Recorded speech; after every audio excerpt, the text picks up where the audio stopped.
Hello everybody. This time, pag-usapan natin yung compliance monitoring report, particularly account registration in the online compliance monitoring report system. Paano ba gumawa ng account para makapag-submit tayo ng compliance monitoring report online? I hope na may matutunan po tayo sa video na ito at magamit natin sa atin pong trabaho.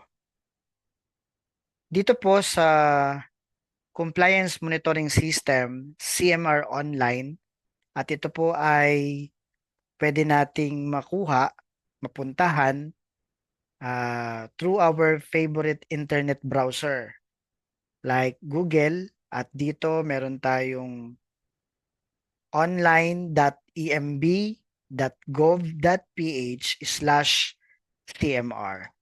So ito pong online compliance monitoring system. Dito po tayo nagsasubmit ng compliance monitoring report every 6 months. Sa July 15 at saka January 15 na date of submission.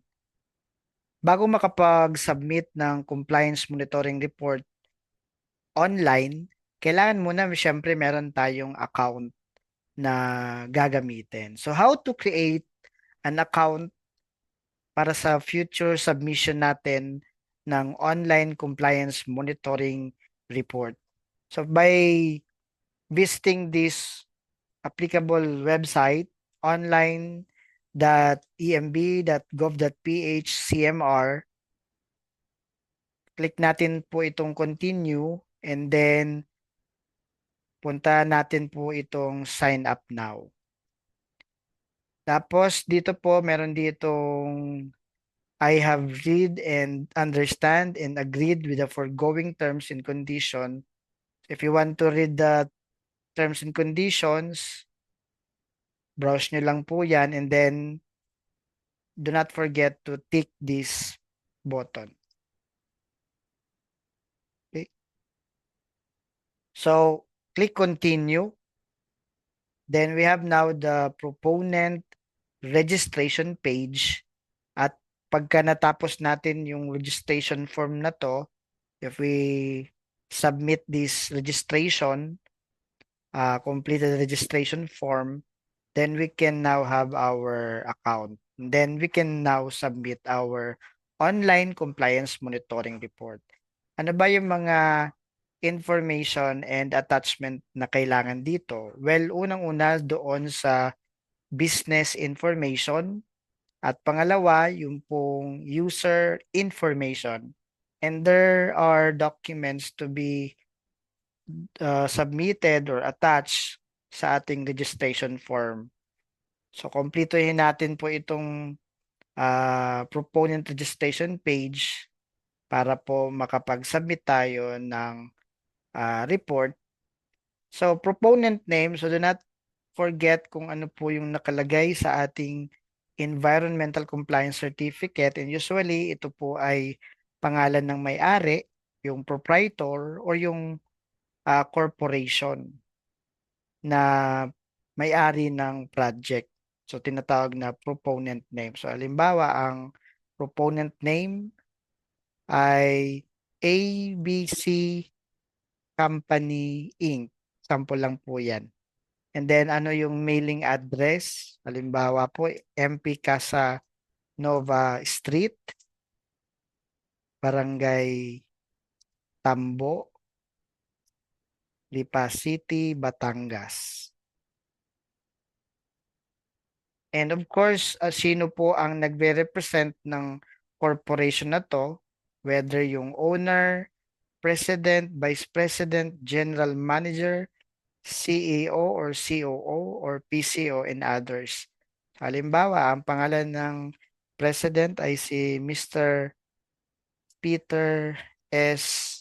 Pan. Inimbento ko lang po ito. Wala naman pong tunay na personalidad po ito. Then halimbawa, ang kanyang position ay president.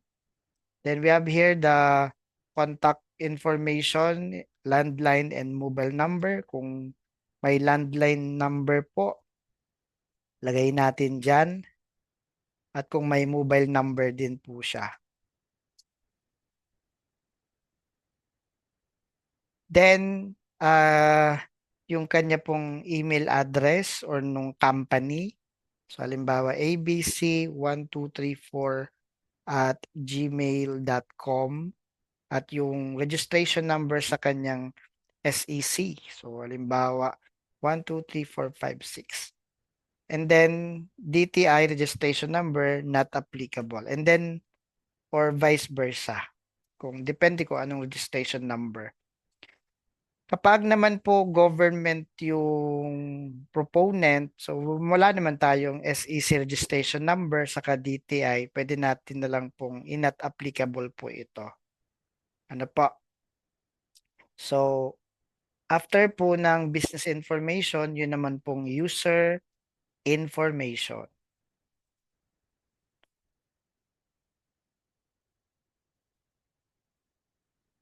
So after po dito na magawa natin yung business information, dito naman tayo sa user information. Maglalagay tayo dito ng desired username. So halimbawa, ang ating username ay ABC,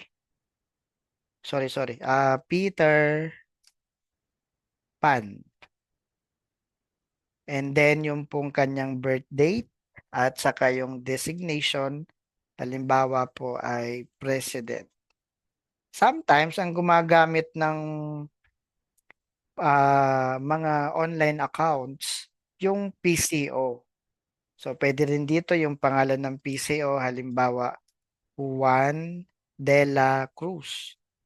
Ay yung kanyang birth date at kung ano yung designation ng PCO. Pwede rin yung PCO mismo o yung kanya pang position. And then yung mobile number ng PCO, halimbawa 0998-543-5488. And syempre, magpo-provide ng primary email. So, halimbawa, abc1234@gmail.com at yung alternate email. Halimbawa, xyz1234@yahoo.com. Then yung password para sa pag-login. Pero bago nyo lagyan ng desired password dito, mag-attach muna ng mga requirements in PDF format like government and company ID, naka-PDF, yung notarized authorization letter from the proponent. You can click this button to download the template.